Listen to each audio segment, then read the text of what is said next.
Olá, sou Jorge Salu, sou médico intensivista, sou pesquisador do Instituto DOR de Pesquisa e Ensino, e a ideia hoje é falar um pouco sobre sedação nos pacientes com Covid-19 e especificamente como utilizar as recomendações ou os guidelines e diretrizes atuais de sedação em pacientes em UTI, sobretudo nos pacientes sob ventilação mecânica.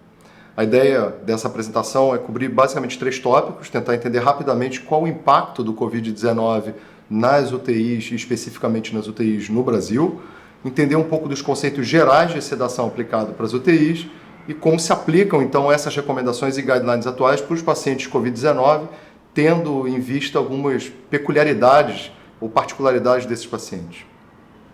Esse slide que vocês veem agora, ele mostra claramente o panorama do Covid no mundo. Todo mundo já viu diversas apresentações dessa natureza, mas isso é só para mostrar efetivamente que existe, de fato, uma disseminação global com um grande número de casos, e esse grande número de casos se reflete também, obviamente, no número importante de pacientes com apresentações graves que chega às nossas terapias intensivas todos os dias.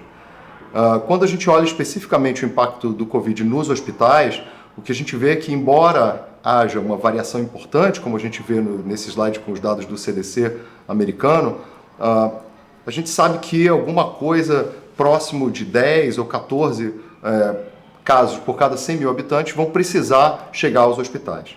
E quando a gente tenta entender o impacto disso nas unidades de terapia intensiva, como esse slide mostra para a gente, o que a gente vê efetivamente é que qualquer tipo de projeção que se faça, ele acaba, na verdade, sendo excessivo para a capacidade instalada atual das UTIs.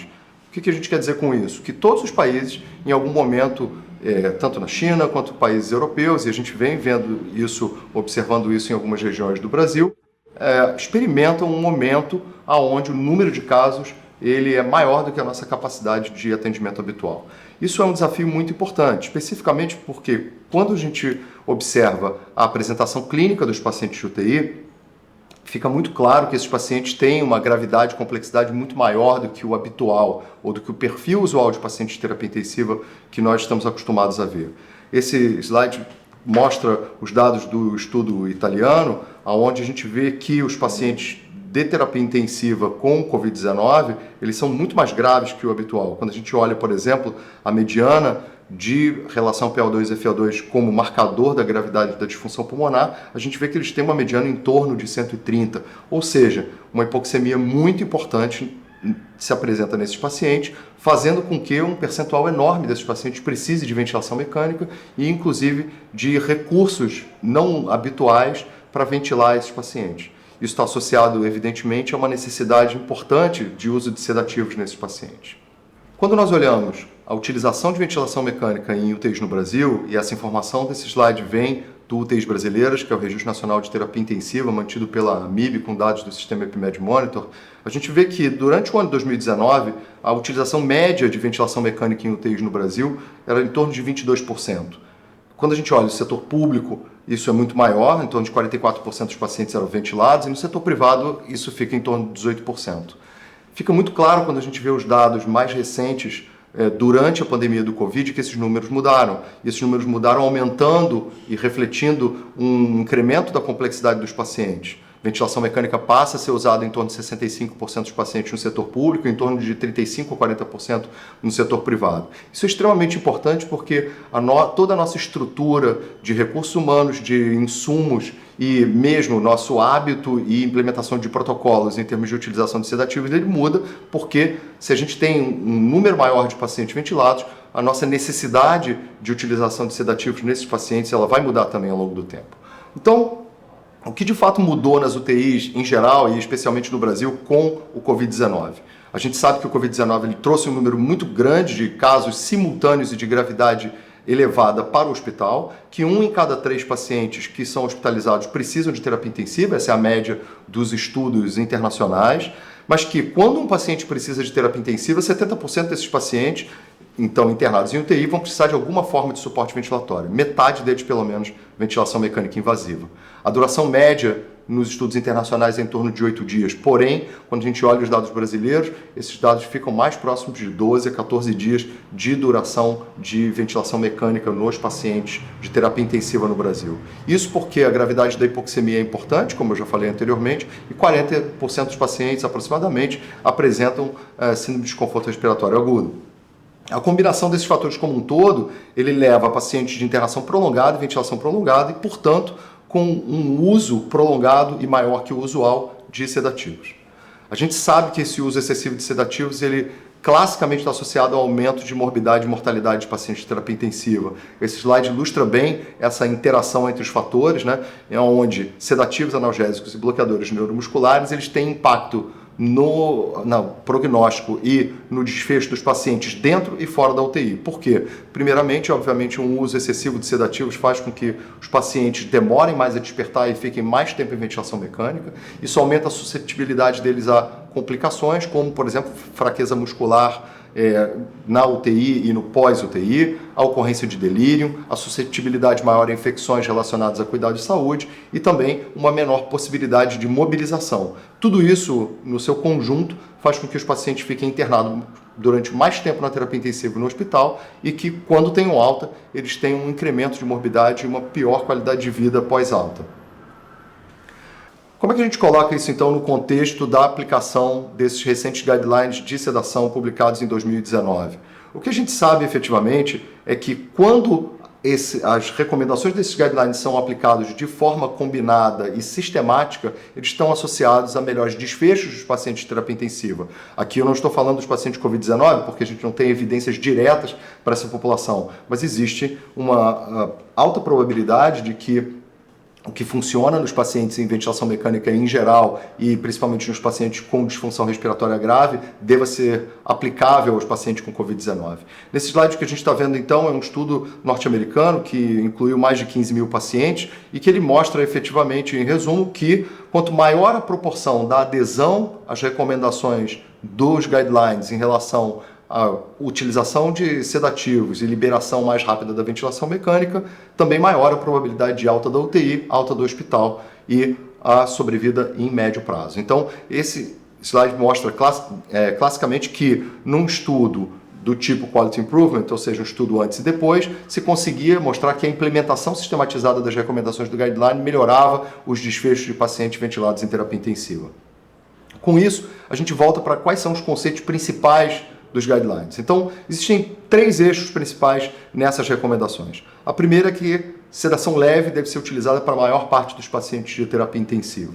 A segunda é que essas estratégias sedativas devem ser baseadas em não utilizar benzodiazepínicos primariamente. E a terceira é que todos esses conceitos devem ser baseados, então, na segurança do paciente e nos desfechos centrados no paciente. Ou seja, a gente não vai falar necessariamente de sedação no guideline, mas o guideline ele fala sobre controle de dor, controle de agitação e controle de sintomas. Tudo isso é extremamente importante para o paciente e o controle disso se faz por medidas farmacológicas e não farmacológicas que incluem o uso de sedativos. Esses conceitos eles se encaixam, como está bem ilustrado na figura desse slide, num conceito chamado ECASH, que é um conceito onde a implementação precoce, ou seja, desde o primeiro dia, quando o paciente é entubado e sedado e ventilado, de estratégias focadas em implementar as medidas do guideline estão associadas a melhor desfecho dos pacientes. Essas estratégias elas podem ser divididas em 4 itens fundamentais. A primeira é objetivar que o paciente esteja calmo, confortável e colaborativo. A gente pode utilizar diferentes modos e escalas e avaliações de profundidade de sedação. No entanto, o alvo deveria, para a maior parte dos pacientes, ser esse, que a gente tenha um paciente que receba analgesia e sedação suficiente para que ele fique calmo, confortável e colaborativo. Isso significa que a gente vai usar uma estratégia de sempre buscar a analgesia primeiro, para evitar dor e desconforto. A gente vai utilizar uma estratégia que minimize a utilização de sedativos e que a gente tenha um alvo individualizado de sedação. Então, para a maior parte dos pacientes, o alvo será esse do calmo, confortável e colaborativo e que isso esteja voltado para um aspecto humanizado do cuidado desse paciente. Como a gente traduz isso para o Covid-19? Então, se a gente pegar esses 3 eixos, sedação leve, estratégia baseada em não usar benzodiazepínicos e conceitos de desfecho centrados no paciente, a gente vai ter que pensar que no Covid-19 a gente tem uma situação um pouco diferente do habitual. Essa situação um pouco diferente do habitual, ela se refere fundamentalmente a dois fatores ligados ao paciente. Primeiro, um perfil de paciente de maior gravidade com maior presença de hipóxia e uma hipóxia duradoura. E, em segundo lugar, a dificuldade do ponto de vista do cuidado que é imposta pelas necessidades de medidas de barreira dado ao risco de contágio da equipe de saúde. E isso limita uma série de intervenções, ou pelo menos dificulta o processo de uma série de intervenções. No entanto, a gente sabe também que talvez a gente possa dividir os pacientes em dois grupos. Aqueles pacientes que têm uma hipóxia muito grave e, portanto, precisam de medidas de resgate, já tem uma contraindicação nesse momento à sedação leve, e os pacientes que não apresentam essa disfunção pulmonar tão importante e que a gente sabe que são em torno de 60% dos pacientes e que podem receber todas essas estratégias. É importante lembrar que mesmo nos pacientes mais graves e com hipóxia severa, a gente vai ter essa duração e presença da hipóxia e refratariedade ao tratamento durante um período de tratamento desses pacientes. No entanto, a partir do momento que eles começam a melhorar, todos os esforços devem ser deslocados para que a gente consiga implementar as estratégias dos guidelines como colocados aqui. Então, eu vou destacar pelo menos 3 pontos chaves desses guidelines. O primeiro é uma estratégia que é de priorizar a analgesia. Nessa estratégia de priorizar a analgesia, existem pelo menos 2 pontos fundamentais que a gente deve fazer sempre, e isso se aplica também aos pacientes com Covid-19. O primeiro deles é a recomendação de que dor seja monitorada de forma rotineira e com escalas validadas nos pacientes de terapia intensiva. E a segunda é que, uma vez monitorada a dor, a gente implemente estratégias do que a gente chama de analgosedação. Ou seja, quando eu encontro um paciente em ventilação mecânica e esse paciente se encontra desconfortável e ao avaliar a gente infere que esse paciente tem dor, a primeira estratégia é utilizar um sedativo. Esse sedativo de preferência, segundo os guidelines, será um sedativo de ação ultra curta, como por exemplo o remifentanil ou um bolus de fentanil. Isso é importante porque essas drogas têm um início e término rápido da ação. E a gente sabe que ao fazer isso, alguma coisa em torno de 50% dos pacientes vai ficar bem sem precisar de uma outra intervenção. Mas, por outro lado, metade dos pacientes, ou um pouquinho mais, pode precisar de agentes sedativos adicionais, seja em dose em bolos ou em infusão contínua, se isso for algo bastante repetitivo e refratário às doses em bolos especificamente.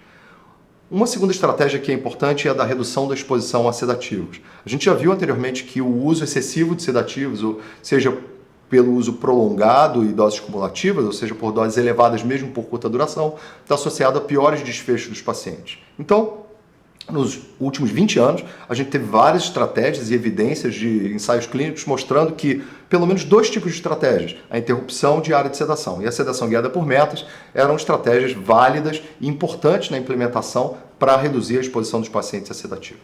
Como é que a gente procede e quais são as evidências para isso? A primeira evidência da interrupção diária de infusão de sedativos ela é muito antiga. Esse estudo de 2000 do John Kress, da Universidade de Chicago e do grupo dele, mostra claramente no slide, como a gente vê, que pacientes no grupo de intervenção, onde se fazia uma interrupção diária dos sedativos e os pacientes despertavam e se avaliava a função cognitiva desses pacientes e a necessidade ou não de manutenção dos sedativos, que esses pacientes ficavam menos tempo em ventilação mecânica. Se viu também nesse estudo que isso se refletiu no melhor desfecho global dos pacientes. Ou seja, esses pacientes saíam 3 dias antes da terapia intensiva. Usualmente, o grupo controle ficava 10 dias, esses pacientes ficavam em torno de 6 dias. E, é claro, se consumia menos sedativos. Portanto, esses pacientes eram menos expostos à sedação e os seus efeitos deletérios. Uma outra estratégia proposta é a da sedação guiada por metas. E o que esse quadro resume aqui para nós é, na verdade, um pouco condensado das evidências que a gente tem em relação à utilização desses protocolos de sedação guiada por metas. Se a gente pudesse resumir rapidamente o que esses estudos mostram, eles mostram efetivamente que a maior parte dos pacientes, quando se almeja uma meta de sedação leve e se implementa protocolos para a obtenção dessa sedação orientada por metas individualizadas, esses pacientes ficam menos tempo no ventilador, menos tempo na UTI e, portanto, com menor risco de complicações adquiridas na UTI, incluindo infecção associada aos cuidados de saúde, principalmente pneumonia associada à ventilação mecânica. Então, uma evidência muito contundente, muito importante para a gente implementar nos pacientes com Covid. A gente tem que lembrar que nos pacientes com Covid, Embora a gente saiba que essa estratégia de manutenção de sedação leve ela esteja associada a melhores resultados clínicos, não necessariamente a gente vai conseguir implementar da mesma maneira que a gente implementava usualmente. Porque os cuidados de barreira e as precauções e mesmo a sobrecarga dos profissionais de saúde e o nível de vigilância que se precisa para implementar determinadas intervenções, como por exemplo a interrupção diária de sedação, talvez faça com que neste cenário a implementação de medidas como sedação orientada por metas, ou seja, sedação protocolizada por metas individuais, seja mais aplicável para esse grupo de pacientes. Por fim, eu vou chegar ao terceiro ponto que eu destaco nos guidelines, que são as estratégias poupadoras de benzodiazepínicos, ou seja, se a gente sabe que benzodiazepínicos são classicamente associados a maiores complicações, como por exemplo, maior dificuldade de atingir alvo de sedação leve, ou seja, quando eu uso um benzodiazepínico em comparação a outras drogas como propofol, por exemplo, ao utilizar o benzodiazepínico, eu deixo o meu paciente fora do alvo, eu tenho mais chance de sedar profundamente, inadvertidamente esse paciente, então é mais difícil implementar os protocolos baseados em evidência utilizando benzodiazepínicos. Por outro lado, benzodiazepínicos, mesmo de ação curta como midazolam, ao utilizar por mais de 24, 48 horas, eles passam a ter efeitos cumulativos nos pacientes e isso induz um despertar mais lento e maior duração de ventilação mecânica nesses pacientes, com todos os riscos que a gente já conhece. E, por outro lado, existe uma associação forte da utilização e das doses cumulativas de benzodiazepínicos com a ocorrência de delírio, que é uma condição clínica grave e prevalente de pacientes de terapia intensiva, que a gente sabe que está associada a maior risco de morte e maior risco de disfunção cognitiva após a alta hospitalar desses pacientes. Nesse estudo que eu mostro aqui, que é o SEDCOM, que avaliou uma estratégia baseada em alfa-agonista versus midazolam, o que a gente vê nesses slides é que o tempo até a extubação e a duração de ventilação mecânica foi mais longa nos grupos que utilizaram benzodiazepínicos e se repetiu em estudos posteriores com estratégias de analgosedação e estratégias baseadas em propofol. Então, o que a gente sabe é que estratégias, segundo os guidelines, que utilizem sedativos não benzodiazepínicos, propofol, dexmedetomidina, elas são preferíveis nos pacientes. Aqui um ponto importante a dizer, embora a gente almeje a sedação leve, a gente sabe que o drive respiratório dos pacientes com Covid-19, ele é um drive aumentado. E esse drive aumentado induz a volumes correntes elevados que podem induzir ou perpetuar lesão pulmonar induzida pela ventilação mecânica nesses pacientes. É extremamente difícil o controle desse drive respiratório com um só sedativo. A dexmedetomidina tem uma ação sedativa fraca e, portanto, isoladamente, e mesmo em associação a outras drogas, talvez não seja a melhor droga para esse contexto, embora não existam evidências específicas nos pacientes com Covid-19. Isso é uma extrapolação de dados fisiológicos, né? E, portanto, o que a gente vê reportado é que a combinação de drogas que tenham um efeito sedativo e que possam modular mais rapidamente entre sedação leve e profunda para que se possa titular a dose da droga para o controle do drive respiratório, talvez sejam melhores. Por isso, estratégias baseadas em propofol, analgosedação e eventualmente associação de outras drogas, como ketamina, por exemplo, podem ser interessantes para esses pacientes sob ventilação mecânica. Então eu já disse isso, mas vale reforçar que a mensagem principal do guideline é que sedação leve ela está associada à maior sobrevida dos pacientes. A gente sabe que sedação profunda, mesmo se utilizada somente nas primeiras 48 horas de ventilação mecânica, ela está associada de forma independente ao dobro de mortalidade hospitalar nos pacientes. Então a gente deve almejar a sedação leve, porque tem impacto na sobrevida, porque diminui a ventilação mecânica, porque tem redução da duração de internação na UTI e globalmente diminui riscos de infecção e diminui custos durante a internação. Esses dados nesses gráficos mostram claramente os resultados em termos de tempo até extubação e taxas de traqueostomia, mostrando um benefício claro das estratégias de sedação leve, e isso está bem claro com a representação dessas figuras nos recentes guidelines. Isso, em tese, deve ser aplicável também aos pacientes com Covid-19, né? Que esse gráfico mostra basicamente para a gente, essa figura, é como o uso de sedativos ele aumenta a morbidade dos pacientes de terapia intensiva por vias completamente diferentes, seja porque ele gera mais delírio, seja porque ele acaba causando uma indução de sedação prolongada e maior exposição aos riscos na UTI, mas de toda maneira, essa grande complexidade da interação entre todos esses fatores, ela não deve ser um fator limitante para que a gente implemente as nossas estratégias. Pelo contrário, a gente não precisa ter certeza de que tudo isso vai ser afetado ou que isso corresponde à situação do paciente com Covid-19. Por outro lado, a gente sabe que a gente tem que controlar bem a agitação dor e evitar delírio nesses pacientes. E mitigar isso através do uso de analgesia adequada e do uso de sedativos apenas na medida do necessário, talvez seja o caminho mais importante.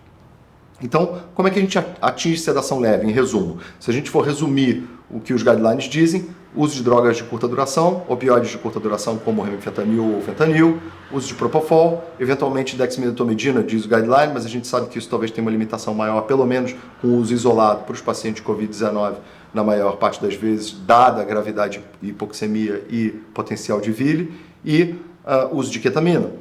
Titulação com protocolos baseados em escalas de sedação, isso deve ser o ideal. Então, estabelecer uma meta para cada paciente. Eu dizer, esse paciente aqui eu quero uma sedação leve, seja um RAI 0-1, ou seja, falando calmo, confortável, colaborativo. E, por isso, orientar a equipe para titular a infusão desses sedativos de maneira proporcional, né? Utilizar protocolos ou então de interrupção diária ou protocolos baseados nessas escalas e, sobretudo, evitar drogas com efeito cumulativo como morfina e benzodiazepínicos. É claro que a gente tem que lembrar que muitas UTIs nesse momento com a sobrecarga dos pacientes passam por momentos de escassez de sedativos e a escassez de sedativos vai fazer com que a gente tenha menos opções e eventualmente precise usar morfina ou benzodiazepínicos. Nesses casos, a única recomendação é que isso fique como uma opção posterior a esgotar as opções anteriores. Mas existe a situação que eu mencionei anteriormente de quem não pode usar sedação leve, né? Paciente com hipoxemia grave, aqueles então com uma relação PaO2, FeO2 classicamente menor que 150 em ventilação mecânica, os pacientes curarizados, os pacientes em posição prona sob ventilação mecânica invasiva. Nesses pacientes é extremamente importante controlar o drive respiratório para que a gente possa maximizar os benefícios da ventilação mecânica e minimizar a chance de injúria pulmonar associada à ventilação mecânica. O que a gente faz nesse caso? A gente deve preferir drogas de infusão contínua, né? Ainda assim, as drogas de curta duração devem ser preferíveis, porque no momento da suspensão, seu efeito cumulativo vai ser menor. A gente deve titular com protocolos baseados em escalas individualizadas, mas aí com um objetivo de uma sedação profunda, um RAS -4, -5. Né? Garantir sempre a analgesia adjuvante. É extremamente importante isso, porque se a gente vai sedar profundamente o paciente, a gente também vai perder a possibilidade de avaliar dor de forma sistemática no paciente. Então a gente tem que garantir que a gente está fazendo analgésicos em infusão contínua em dose suficiente para esses pacientes. E evitar a interrupção diária de sedação nos pacientes que estão utilizando bloqueadores neuromusculares, porque nesse paciente, se a gente interromper o sedativo e mantiver o bloqueador, a gente potencialmente vai estar despertando o paciente curalizado, e isso, obviamente, não é considerado uma boa prática. Quando a gente vai curarizar os pacientes? Esse ponto é um ponto que está nos guidelines da Survive Sepsis Campaign para o Covid-19, publicados esse ano no Intensive Care Medicine, e o que se diz é que existem duas maneiras de utilizar. Uma maneira é a maneira da persistência de sincronia, ou seja, pacientes que já têm sedação profunda e que se mantêm assincrônicos ou com hipoxemia refratária necessitando de medidas de resgate, e nesses casos vai se fazer um teste de 24 a 48 horas de infusão e reavaliar periodicamente a possibilidade de suspensão, objetivando sempre suspender o mais cedo possível, porque isso está fortemente associado a complicações na UTI e pós-UTI, o uso prolongado de bloqueadores neuromusculares. Então, em conclusão, a gente tem um cenário bastante complexo hoje com a pandemia do Covid-19. Ela tem um impacto importante nas nossas unidades de terapia intensiva por conta do número elevado de casos simultâneos e extremamente graves de pacientes. Ele mudou o perfil dos pacientes que a gente tem na UTI, de um perfil de gravidade moderada, ou pelo menos de um percentual relativamente controlado de pacientes extremamente graves, né, que era em torno de 20, 25, 30%, para um perfil onde 2/3 dos pacientes são muito graves, pelo menos 2/3. E isso faz com que a gente tenha que enfrentar uma situação onde o manejo dos pacientes é extremamente complexo e seguir os guidelines fica muito mais difícil, porque a implementação de protocolos beira-leito ele se torna mais complicado, dada a sobrecarga dos profissionais de saúde. No entanto, a gente tem que lembrar que das intervenções conhecidas, a intervenção da adoção dos guidelines de sedação e das estratégias baseadas nos guidelines, ela está associada a melhores desfechos nos pacientes ventilados. Então, é uma intervenção que, ao implementar, a gente sabe que provavelmente vai se traduzir em melhor desfecho, seja por redução da duração de internação, redução da duração de ventilação mecânica ou mesmo da redução de mortalidade. A despeito da gravidade, a gente tem que considerar que sedação leve talvez seja uma estratégia ainda assim aplicável para a maior parte dos pacientes ventilados com Covid-19, seja durante todo o processo, se eles não têm contraindicação à hipoxemia grave, ou seja, na transição, quando os pacientes começam a melhorar da hipoxemia. E nesse manejo de sedativos, o foco deve ser evitar os efeitos colaterais diretos dos sedativos e das suas doses cumulativas, que com isso podem minimizar o prolongamento de ventilação mecânica e da estadia dos pacientes na UTI. Obrigado.